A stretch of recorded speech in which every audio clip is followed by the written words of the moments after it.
मोदी सरकार के पास अब नई आइडिया खत्म हो गई है। ये बजट भारत की कहीं अधिक आर्थिक, सामाजिक और राजनीतिक चुनौतियों के लिए एक सवाल होके बैठा है और खास करके ये बजट गरीब तबके के लिए इसमें कुछ नहीं है। इन्फ्लेशन कंट्रोल करने के लिए भी इनका कोई समाधान, सकारात्मक कोई सलाह या कोई कदम उन्होंने नहीं दिखाया।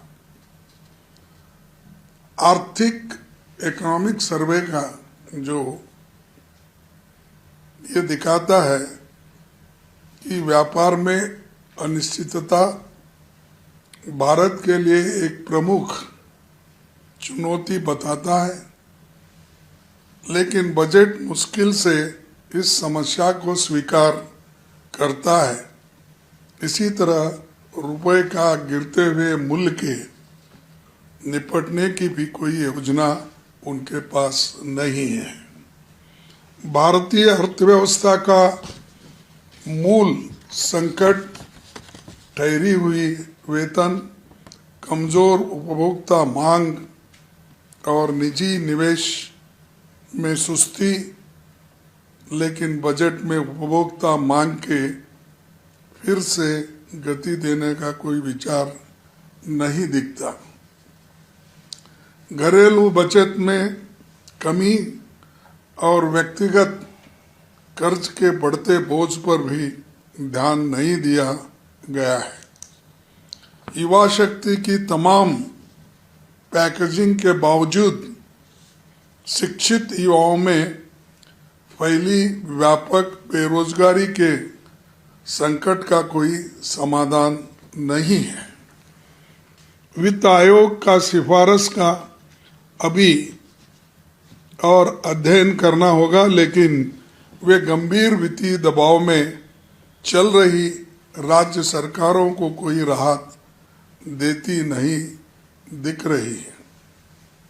असमानता ब्रिटिश राज के दौर के स्तर को पार कर गई है, इनइक्वालिटी, लेकिन बजट में इसका जिक्र तक नहीं किया गया है। न ही एससी, एसटी, ओबीसी, अदर पिछड़े हुए लोगों के लिए, इकोनॉमिक ईडब्ल्यूएस के लिए, अल्पसंख्यकों के लिए इसमें कुछ सहायता का प्रावधान उन्होंने नहीं बनाया। मैं उदाहरण के तौर पर चंद चीजें आपको बताऊंगा।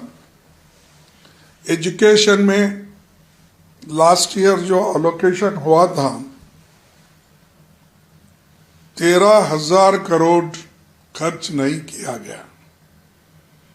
सोशल जस्टिस जो हमेशा शेड्यूल कास्ट, शेड्यूल ट्राइब और दबे हुए लोगों की मदद करता है, उसमें 2,242 करोड़ खर्च नहीं हुए। ट्राइबल अफेयर्स में 4,101 करोड़ खर्च नहीं हुए। माइनॉरिटी अफेयर्स यानी उनके लिए जो पैसा रखा गया था उसमें 1,190 करोड़ आज खर्च नहीं किए। इतना पैसा उन्होंने खर्च नहीं किया और वो ये कहते हैं कि हम सबकी भलाई कर रहे हैं। क्या है उनका स्लोगन है ना,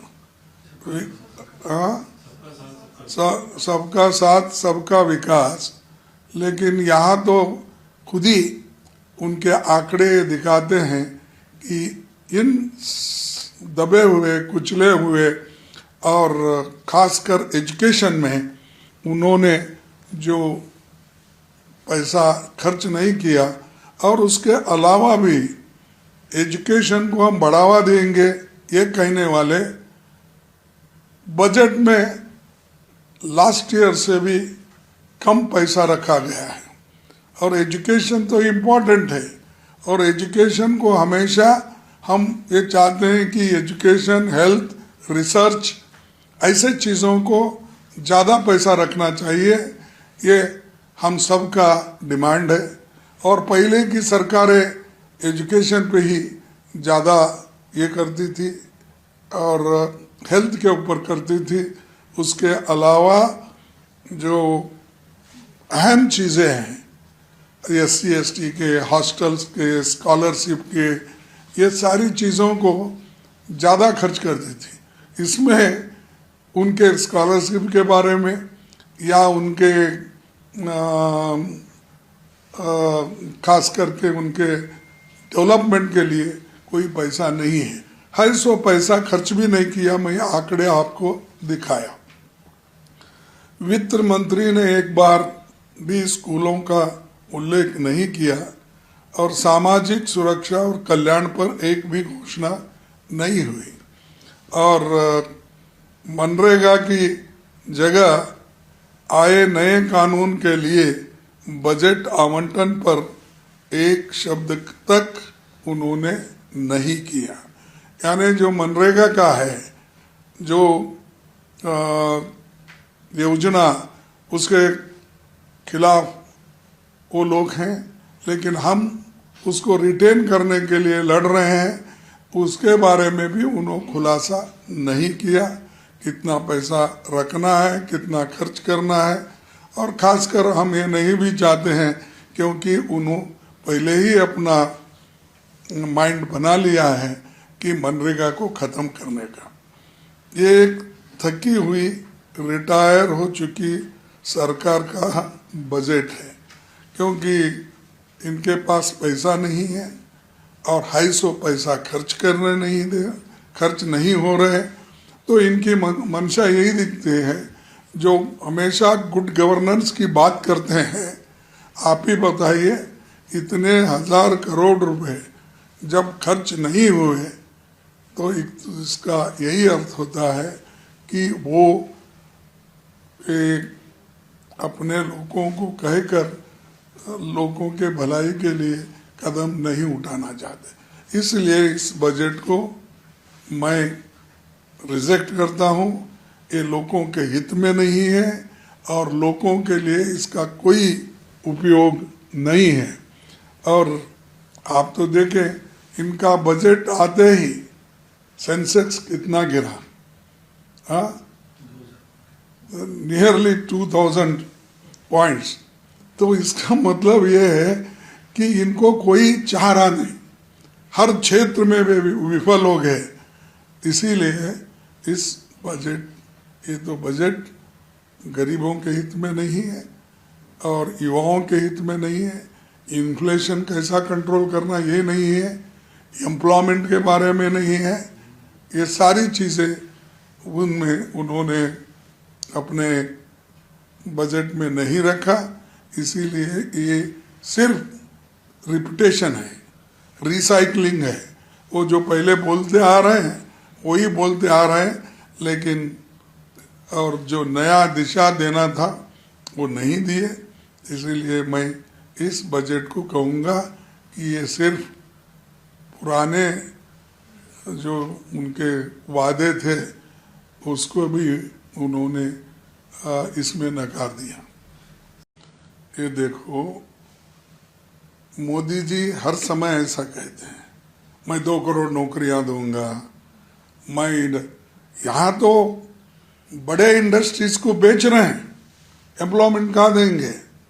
इन्होंने तो 80,000 करोड़ जमा करने के लिए बड़े इंडस्ट्रीज में जो है डिसइन्वेस्टमेंट करके अपने लोगों को, चाहते लोगों को वो देना चाहते हैं। और ये मंशा उनकी क्या है कि एक तो एम्प्लॉयमेंट खत्म करना, एक तो वीकर सेक्शंस, गरीब तबका जो पब्लिक सेक्टर में नौकरी में जाते थे, उनके नौकरियां खत्म करना, ये उनका मंशा है। और इन्हों क्या विकसित भारत करते हैं।